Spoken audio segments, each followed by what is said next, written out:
सो आइए कलाम खुदा की तरफ बढ़ते हैं। और आज शुभ मेरे साथ देखिए, फिलिपियों के नाम का ख़त है, उसका चौथा बाब है और उसकी पहली 3 आयात को खुदा की बंदी हमारी बहन पास्टर एस्टर नाज पढ़ने में रहनुमाई करेंगी। जी, खुदावंद के जिंदा कलाम मुकद्दस में यूं मरकूम है, गौर से सुनिए। कलाम में यूं लिखा हुआ है, इस वास्ते ए मेरे प्यारे भाइयों, ए मेरे प्यारे भाइयों, जिनका मैं मुश्ताक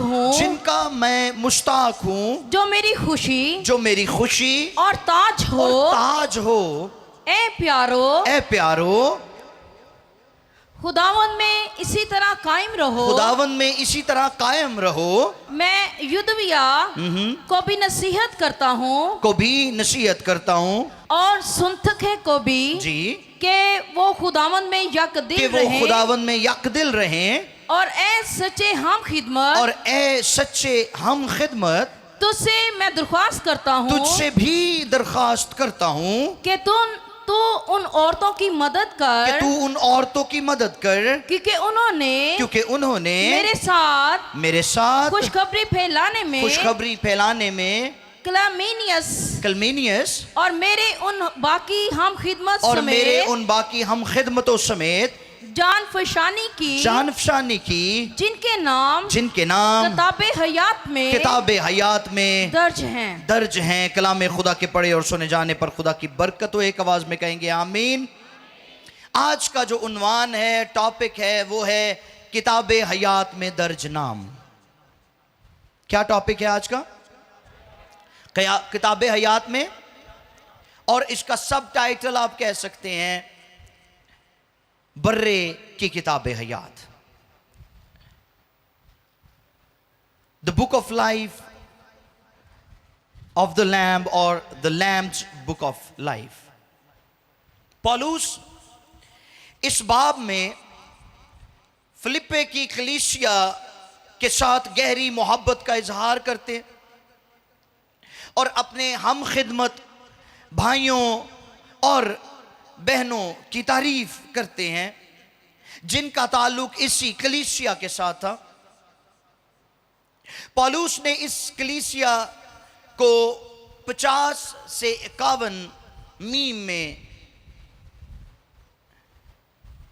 रोमी सूबे मकदूनिया में कायम किया, जो मौजूदा शुमाल मशरकी यूनान कहलाता है। और फिर दिलचस्प बात यह है कि यूरोप के अंदर यह पहली कलीसिया थी जिसको पौलुस रसूल ने कायम किया था। पौलुस के तारीफी अल्फाज इस कलीसिया के लिए कहते हैं, इस वास्ते है मेरे प्यारे भाइयों जिनका मैं मुश्ताक हूं। 10 साल के बाद फिर से पौलुस को इनका ख्याल आया है। फिर से 10 साल के बाद पौलुस ने इनके लिए कुछ लिखा है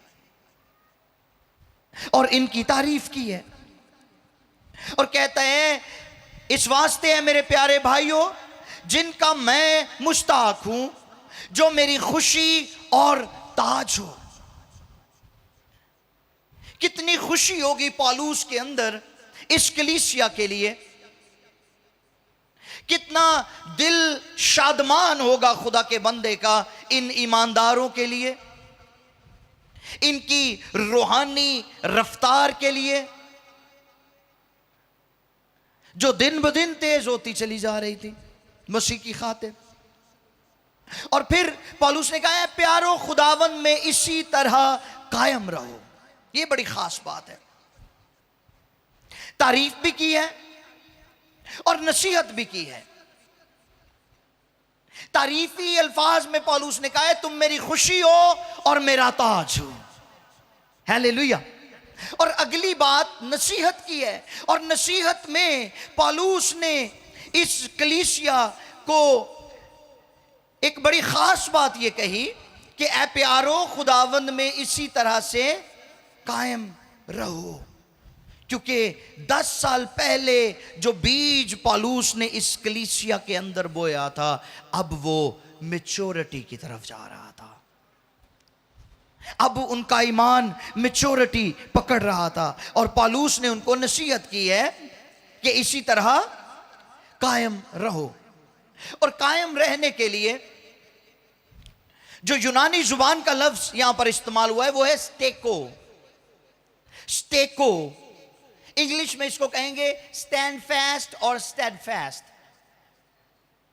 और इसका मतलब है मुस्तकिल मिजाज, तसलसल बरकरार रखना, साकिन या नाकाबिले हरकत, यानी जो चीज हिल नहीं सकती। पौलुस ने इनको नसीहत की है कि हालात कितने भी गंभीर क्यों ना हो जाएं, तुम्हारा ईमान कभी मुतजलजल नहीं होना चाहिए। आमीन। तुम मसीह में कायम रहो, तुम मसीह में बने रहो। और यह खास नसीहत पौलुस ने फिलिपियों पहले बाब की 27वीं आयत में भी की है, और उसमें भी पौलुस कहते हैं सिर्फ ये करो कि तुम्हारा चाल चलन मसीह की खुशखबरी के मुआफिक रहे, ताकि खा मैं आऊं और तुम्हें देखूं, खा ना आऊं तुम्हारा हाल सुनूं, कि तुम एक रूह में कायम हो और इंजील के ईमान के लिए एक जान होकर जानफशानी करते हो। पौलुस ये देखना चाहते थे, पौलुस की ये ख्वाहिश थी कि ये कलीसिया मसीह में कायम रहे, अपने ईमान में कायम रहे, और मसीह की मोहब्बत में, उसके कलाम में, उसके इरफान में, उसकी पहचान में तरक्की करती चली जाए। इस कलीसिया और यकीनन बाकी कलीसियाओं के लिए भी पौलुस की यह फिक्रमंदी रहती थी, और आज के पासवानों के अंदर भी कलीसियाओं के अंदर, कलीसियाओं के वास्ते यकीनन यह फिक्रमंदी होनी चाहिए। बात संडे की मीटिंग के बाद खत्म नहीं हो जानी चाहिए कि संडे की इबादत हुई तो फिर तू कौन थे मैं कौन। हमें मुतवातर एक दूसरे के लिए दुआ करते रहने की जरूरत है, पासबान को कलीसिया के लिए और कलीसिया को पासबान के लिए, ताकि हम मसीह में कायम रह सकें, जोरावर होते चले जाएं। क्यों ये फिक्रमंदी होनी चाहिए? क्यों ये फिक्रमंदी पौलुस के अंदर भी थी?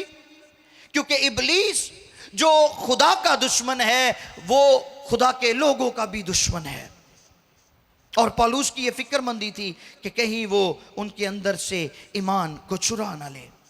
पहली सदी में भी ऐसे लोग मौजूद थे जिन्हें खुदा के लोगों से, उनके ईमान से, उनकी रास्तबाजी से, उनकी इकदार से, उनके नजरियात से इख्तलाफात थे, और आज भी ऐसे लोग मौजूद हैं जिन्हें खुदा के लोग नापसंद हैं। वो आपको नजरअंदाज करते हैं, आपसे कीना रखते हैं, आपको रद्द करते हैं, यहां तक कि आपके खिलाफ महाजराई करते हैं। मगर हौसला रखें, यूहन्ना की इंजील 15वें बाब की 18वीं आयत से लेकर 21वीं आयत तक जब हम पढ़ते हैं तो वहां पर यीशु ने कलीसिया को पहले से तसल्ली दे रखी है। और क्या है वो तसल्ली? यीशु ने कहा अगर दुनिया तुमसे अदावत रखती है तो तुम जानते हो कि उसने तुमसे पहले मुझसे अदावत रखी। अगर तुम दुनिया के होते तो दुनिया अपनों को अजीज रखती, लेकिन चूंकि तुम दुनिया के नहीं बल्कि मैंने तुमको दुनिया में से चुन लिया है, इस वास्ते दुनिया तुमसे अदावत रखती है। जो बात मैंने तुमसे कही थी उसे याद रखो कि नौकर अपने मालिक से बड़ा नहीं होता। अगर उन्होंने मुझे सताया तो तुम्हें भी सताएंगे, अगर उन्होंने मेरी बात पर अमल किया तो तुम्हारी बात पर भी करेंगे, लेकिन ये सब कुछ वो मेरे नाम के सबब से तुम्हारे साथ करेंगे, क्योंकि वो मेरे भेजने वाले को नहीं जानते। ये वजह है कि लोग मसीहियों से, ईमानदारों से अदावत रखते हैं, और यीशु ने फरमाया कि लोग उसके भेजने वाले को नहीं जानते, इसलिए यीशु से अदावत रखते हैं। अब लोग हमारे भेजने वाले यीशु को नहीं जानते, इसलिए वो हमसे अदावत रखते हैं। ऐसे ही है, कुछ लोगों के पास आपको नापसंद करने की कोई वजह नहीं होती। तुसी काम ते जांदे हो, वो बिला वजह तुहाडे नाल खैणगे, हाँ जी, तानू बर्दाश्त नहीं करनगे, ताड़ी ड्यूटी बदल देंगे, ताड़ी ड्यूटी किसी होर जगह ला देंगे। आप स्कूल में जाती हैं, कॉलेजेस में जाती हैं, वहां पर आपसे डिस्क्रिमिनेशन होती है,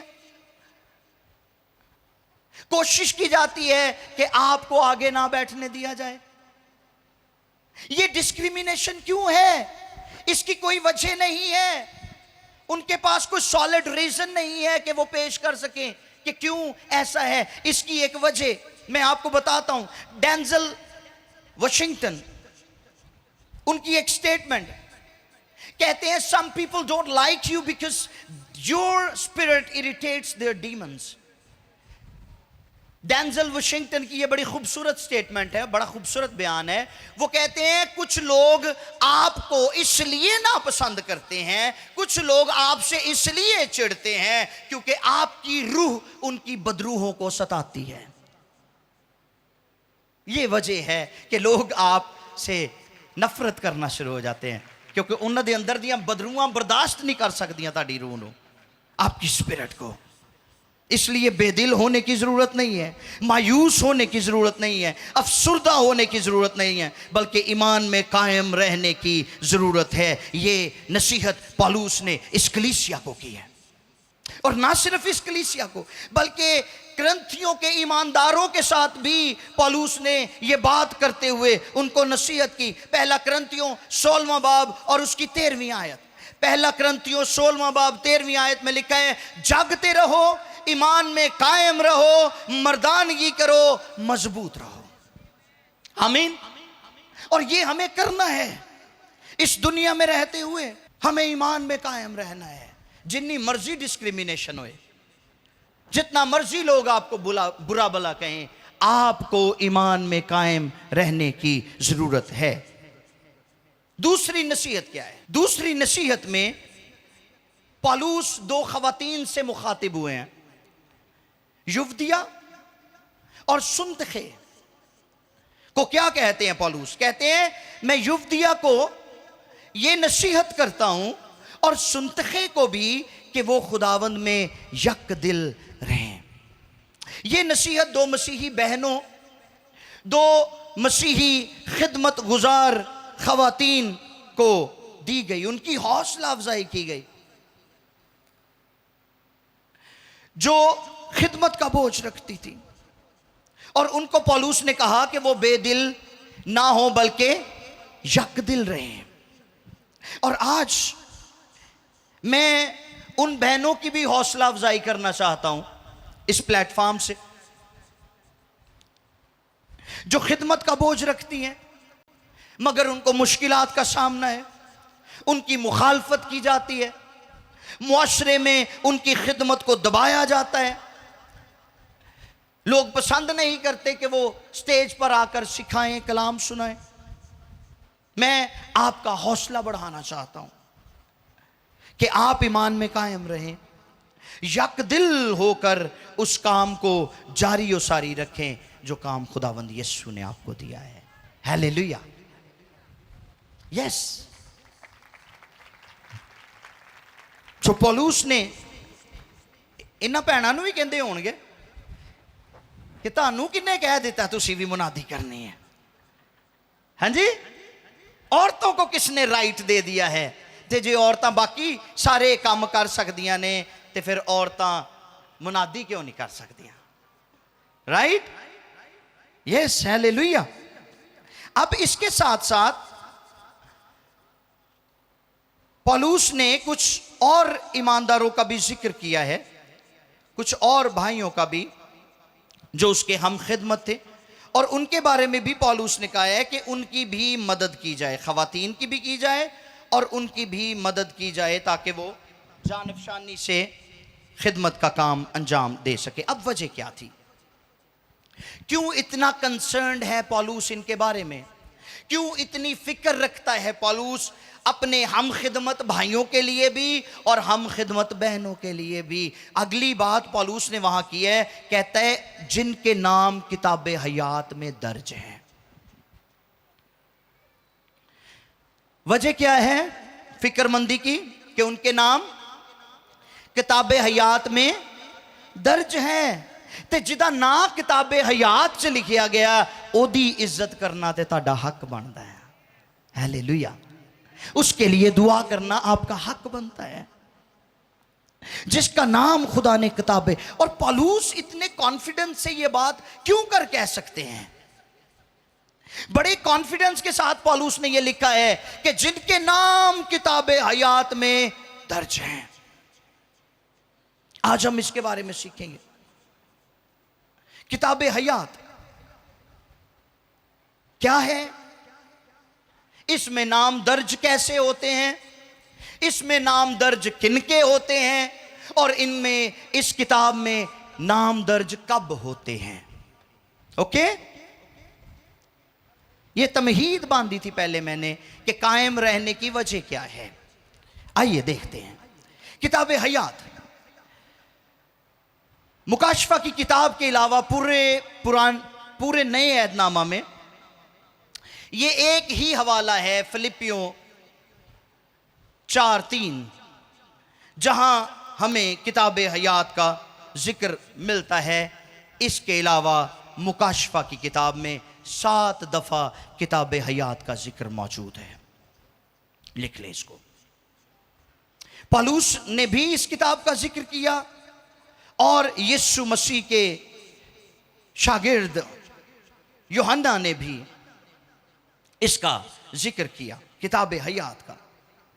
तो आइए इसके मुतालिक मजीद सीखे। मुकाशफा 20वां बाब और उसकी 12वीं आयत।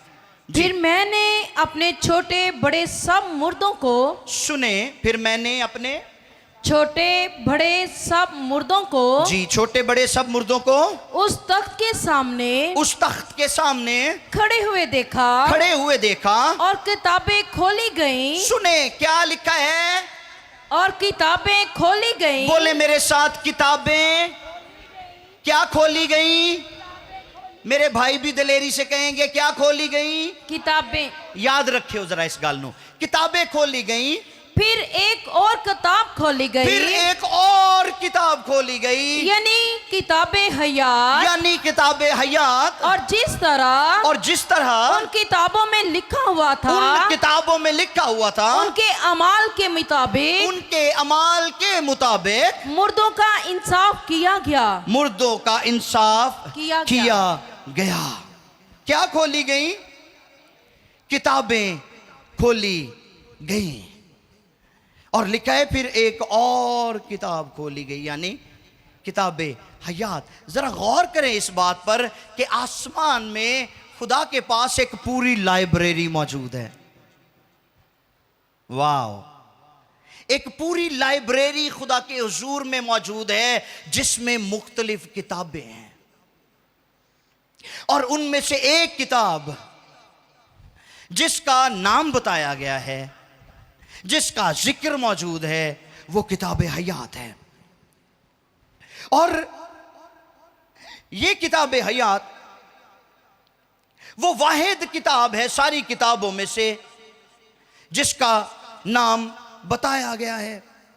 और इसकी वजह क्या है, क्यों इसका नाम बताया गया है?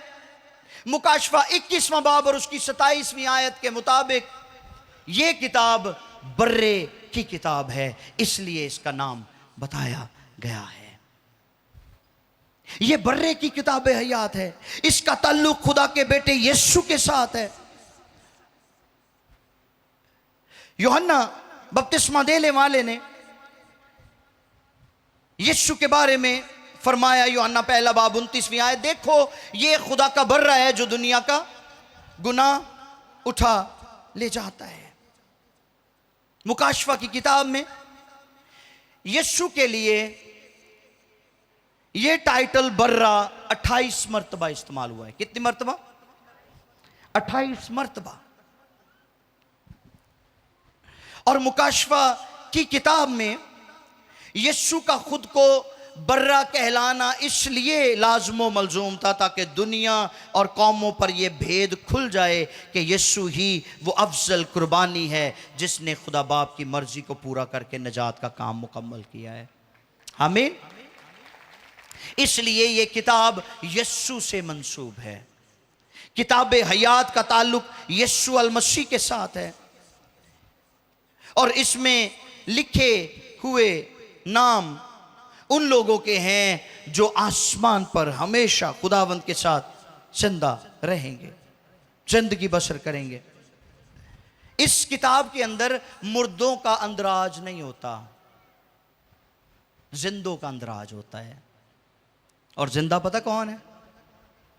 जो नई पैदाइश पाते हैं, जो नए सिरे से पैदा हो जाते हैं, जो अपने गुनाहों को तर्क करके यीशु मसीह में नई जिंदगी का आगाज करते हैं। ये उनकी बात है, उनके नाम किताब हयात में लिखे जाते हैं। राइट? और मुकाशफा 21:27 के मुताबिक फिरदौस में जाने के हकदार वही हैं जिन्होंने नई पैदाइश का तजर्बा हासिल किया है। और किसी वास्ते कोई उम्मीद कोई नहीं चाहिए। वहां पर एक्सेस डिनाइड का सिग्नल आएगा, नो एंट्री।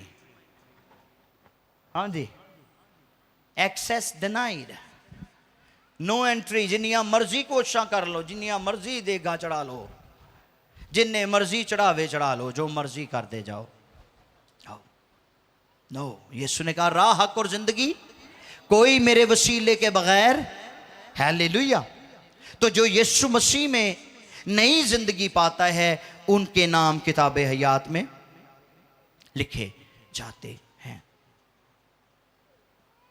अब थोड़ा और आगे बढ़ते हैं। मुकाशफा 3 बाब और उसकी पहली 6 आयत को मेरे लिए पढ़ दें प्लीज।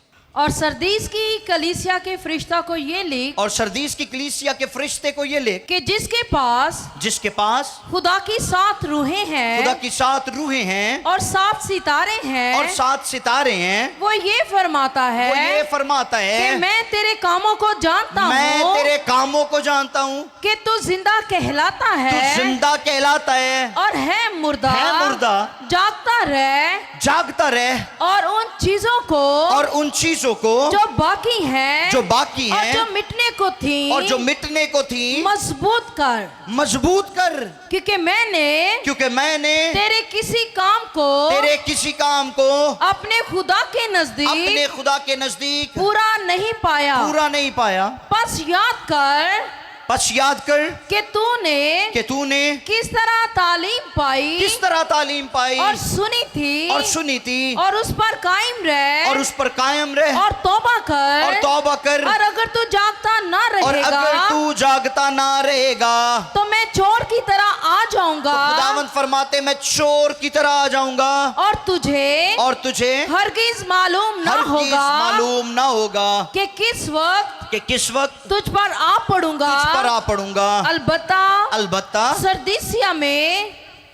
सरदीस में जी, तेरे हाथ थोड़े से ऐसे शख्स हैं। अब तारीफ खुदावंद ने की है। पहले खुदावंद ने उनकी सर्जनिश की है, कंडेमनेशन है, अब कमेंडेशन है।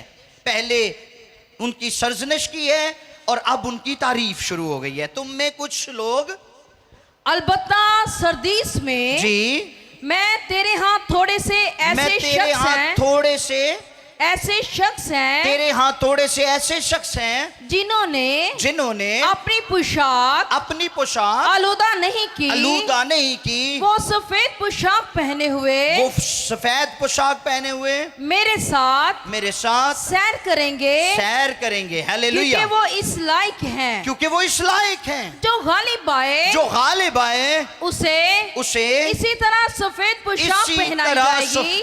पोशाक पहनाई जाएगी।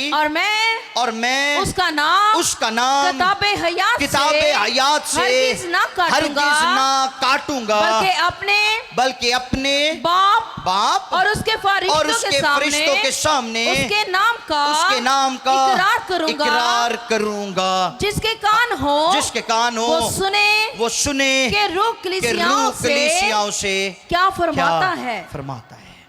आमीन। पहले खुदावंद ने कंडेमनेशन की है, उनकी सर्जनिश की है कि ताड़े च इत्थे फॉल्ट है, ये गलतियां। अज तुसी किसी दी गलती दस के ते वेखो, या ताड़े गिरेबान नूं पैणगे, या हमेशा ਲਈ ਤੁਹਾਡੇ ਨਾਲ ਰੱਬਤਾ ਹੀ ਖਤਮ ਕਰ ਦੇਣਗੇ, ਰਿਸ਼ਤਾ ਹੀ ਖਤਮ ਕਰ ਦੇਣਗੇ, ਕਹਿਣਗੇ ਜੀ ਤੁਹਾਡੀਆਂ ਰਾਵਾਂ ਫਰਕ ਤੇ ਸਾਡੀਆਂ, ਤੁਸੀਂ ਕੌਣ ਹੁੰਦੇ ਹੋ ਸਾਨੂੰ ਕਹਿਣ ਵਾਲੇ, ਸਾਡੇ ਤੇ ਸਾਡਾ ਗੁਨਾਹ ਜ਼ਾਹਿਰ ਕਰਨ ਵਾਲੇ। राइट? तो खुदावंद यीशु इस कलीसिया से मोहब्बत रखता है और खुदा के कलाम में लिखा है कि खुदा जिससे मोहब्बत रखता है उसे तंबीह करता है, और जिसे बेटे बनाता है उसको कोड़े भी लगाता है, और हमें इसके लिए तैयार रहना चाहिए। अब आगे खुदावंद ने तारीफ भी की है, उसने कहा तुम में कुछ लोग ऐसे भी हैं जो आज तक अपने ईमान पर कायम हैं, और जो कायम है, जो सफेद पोशाक पहने हुए हैं, उन्होंने अपनी पोशाक को आलूदा नहीं किया, वो मेरे साथ सैर करेंगे। हाँ जी, 5 मरले दे प्लाट ते विक नहीं गए, किसी दी झूठी शानो शौकत वेख के ईमान तो नहीं फिर गए, अपोस्टेसी नहीं आई उनकी लाइफ में। खुदावंद कहते हैं वो मेरे साथ सैर करेंगे। हालेलुया। अब अगला गिफ्ट क्या है उनके लिए, अगला इनाम क्या है, अगला अजर, अगला रिवॉर्ड क्या है? खुदावंद कहते हैं जो गालिब आए उसे इसी तरह सफेद पोशाक पहनाई जाएगी। और फिर खुदावंद वादा करते हैं, कहते हैं मैं उसका नाम किताबे हयात से हरगिज ना काटूंगा। कभी ब्लॉट आउट नहीं होगा उसका नाम, कभी नहीं खत्म किया जाएगा, कभी नहीं कट किया जाएगा, बल्कि खुदावंद कहते हैं मैं अपने बाप और उसके फरिश्तों के सामने उसका इकरार करूंगा। हालेलुया। तो ये कितना बड़ा रिवॉर्ड है। यही फिक्रमंदी थी, इसीलिए फिक्रमंदी थी पौलुस की अपनी कलीसियाओं के लिए कि वो मसीह में कायम रहें, ताकि मसीह भी अपने बाप और उसके फरिश्तों के सामने उनका इकरार करे। हालेलुया। किताब हयात में नाम आ जाना ये बहुत बड़ी बात है, ये बहुत बड़ी बात है। बर्रे की किताब हयात, मजीद सुनिए। किताब हयात में नाम होने से मुराद ये है कि खुदा आपको अपनी बादशाही में शहरी के तौर पर तस्लीम कर लेता है, कि आप खुदा की बादशाही के शहरी बन चुके हैं, नेशनैलिटी आपको मिल चुकी है। राइट? आप नजात को ऐसी शहरियत समझ सकते हैं जो आपको मिल चुकी है। और जिन्हां ने नजात पाई है, जड़े जड़े नजात याफ्ता ने, वो क्या करन कि असी ज़मीनी नहीं बल्कि आसमानी हाँ। आमीन। क्योंकि आपको ये आसमान की शहरियत नजात पाने के वसीला से रूहुल कुद्स के मोहर लग जाने के बाइस मिली है। राइट? अब अगली बात सुने। और किताबे हयात वो सरकारी रजिस्टर की तरह है जहां एक शहरी के तौर पर आपका नाम दर्ज किया जाता है। आई गल दी समझ के नहीं आई? तानू गल दी समझ आ रही है कि नहीं आ रही? पार्टीशन जदों हुई है, जेड़े लोग इंडिया तो पाकिस्तान आ गए उन्होंने पाकिस्तान नू दिल तो तस्लीम कर लिया। राइट? कि असी पाकिस्तान च रहना चाहते हैं। वो पाकिस्तान आ गए, उन्होंने शहरीयत मिल गई। अगला काम की होया, उन्होंने दे नां सरकारी रजिस्टरां च लिख ले गए कि ये हुण पाकिस्तानी है। वो धरते मोहर लग गई है। तुसी जिथे भी दुनिया च जाओगे तानू फौरन लोग कहेंगे तुसी पाकिस्तानी हो। समझ आ रही है मेरी बात की? सो हम जब नजात पाते हैं, हम जब यीशु अल मसीह का ये इकरार करते हैं कि वो हमारा शख्सी नजात दहिंदा है, तो हम उस नजात के वसीला से आसमानी शहरी तो बन जाते हैं। लेकिन उसके बाद अगला काम ये होता है कि बर्रे की किताब हयात में हमारा नाम दर्ज कर दिया जाता है, और फिर ये कहा जाता है कि इनका ताल्लुक बर्रे यीशु से है, और यीशु फिर हमें नाम बनाम जानता है। हालेलुया। एवं नहीं वो कहता कि मैं तुम्हारा नाम जानता हूं, मेरी भेड़े मेरी आवाज को सुनती और उसको पहचान, और मैं उनको नाम बनाम जानता हूं। नाम बनाम तानू किंज जानता है? क्योंकि आपके नाम उसकी अपनी किताब में लिखे हुए हैं। हालेलुया। ये कितनी खूबसूरत बात है। कितनी बड़ी बात है।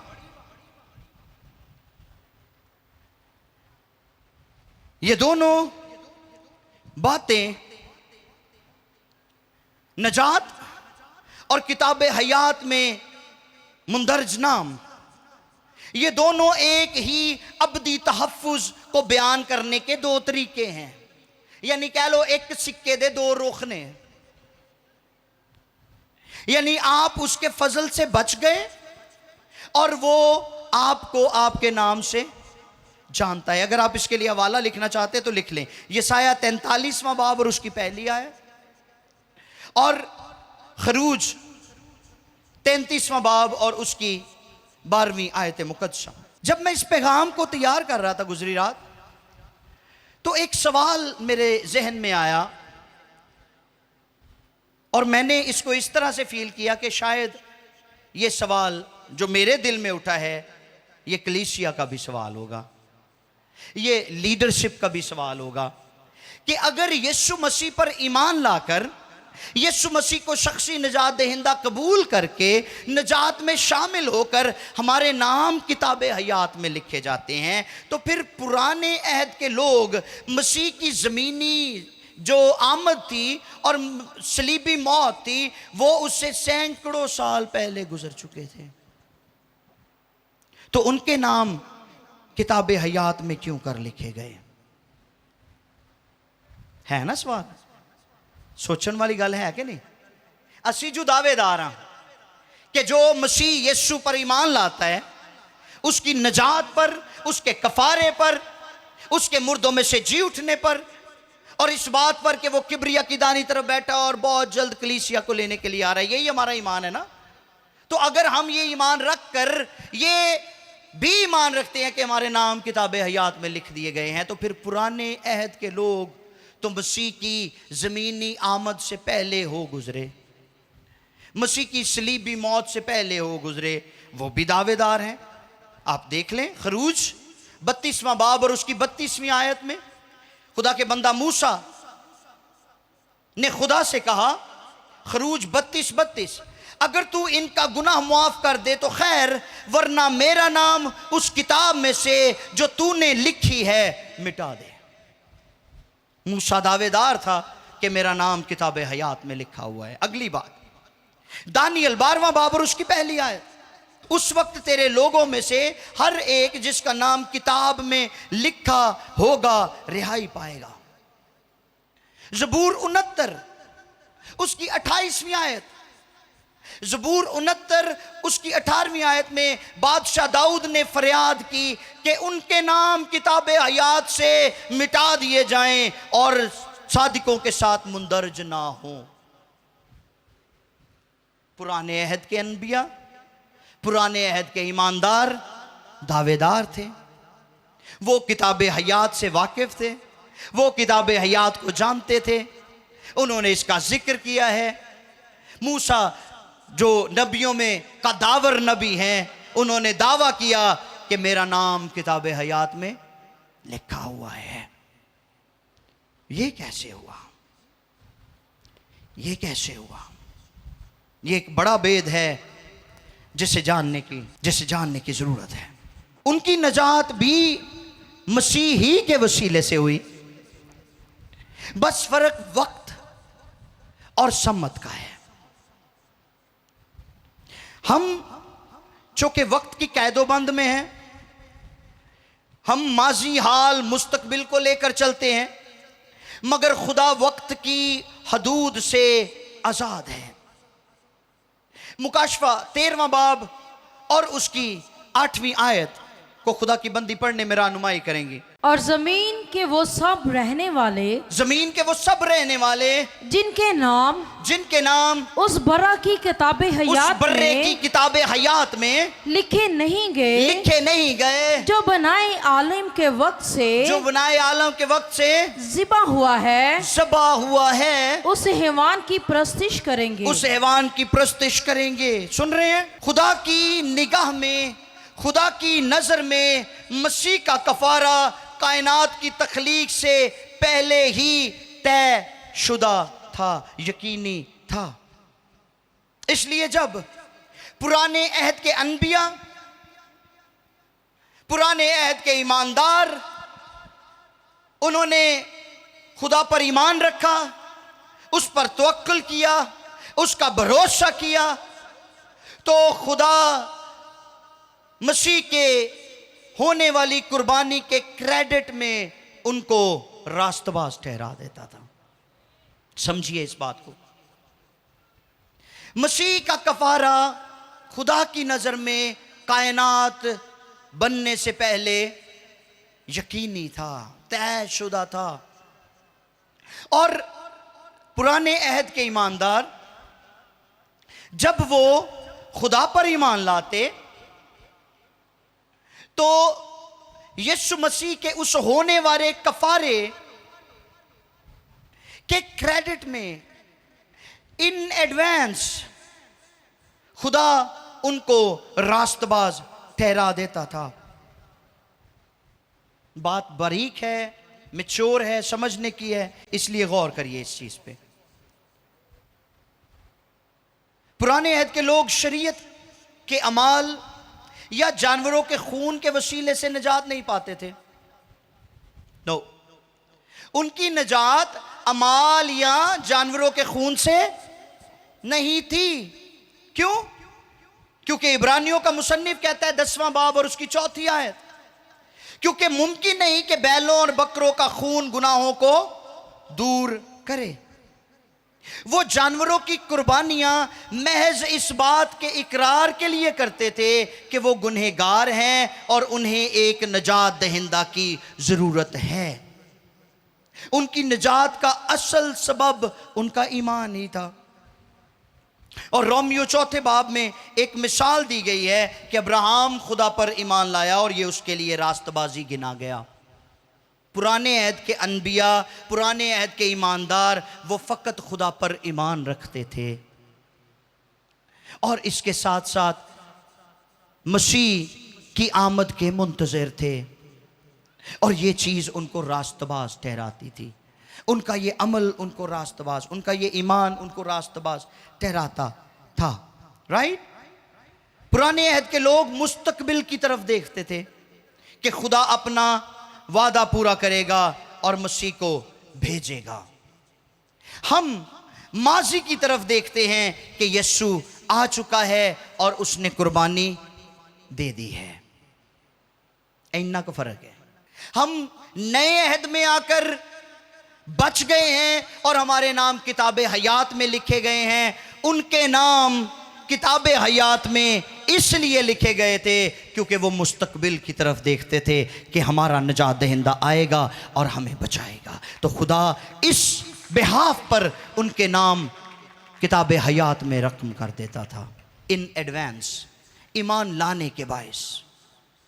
आ रही है बात की समझ कि हाले भी नहीं आई?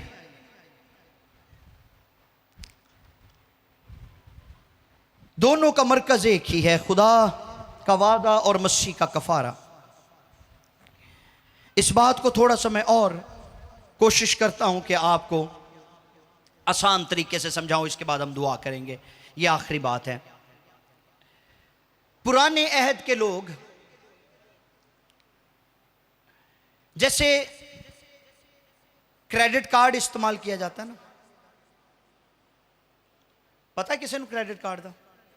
ओके, सबको ही पता है, सारे नहीं बनाए ने, सबको ही पता है। सो क्रेडिट कार्ड क्या काम करता है जी? क्रेडिट कार्ड रखने की वजह क्या होती है कि you can not carry cash, है ना? आपके पास कैश नहीं है तो तुसी की रखे है? Credit card. आपके बिहाफ पर कौन पे करता है? बैंक। ऐसे ही है ना? क्रेडिट कार्ड इस्तेमाल करते हैं, पे कौन करता है? बैंक। तो जो तुहाडे को कैश आ जाए फिर क्रेडिट कार्ड दी लोड़ नहीं है। तो ये स्टोरी बिल्कुल इसी तरह से है। जो पुराने अहद के ईमानदार थे वो क्रेडिट कार्ड इस्तेमाल करते थे।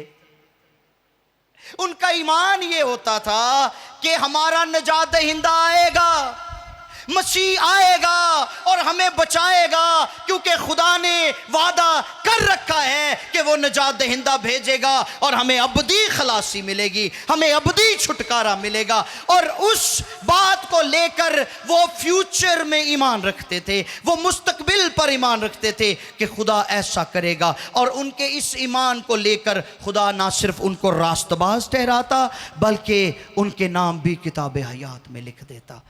राइट? अब हम वो लोग हैं जिनके लिए यीशु ने कैश पे कर दिया है। राइट? सलीब के ऊपर छठा कलमा यीशु ने कहा तमाम हुआ।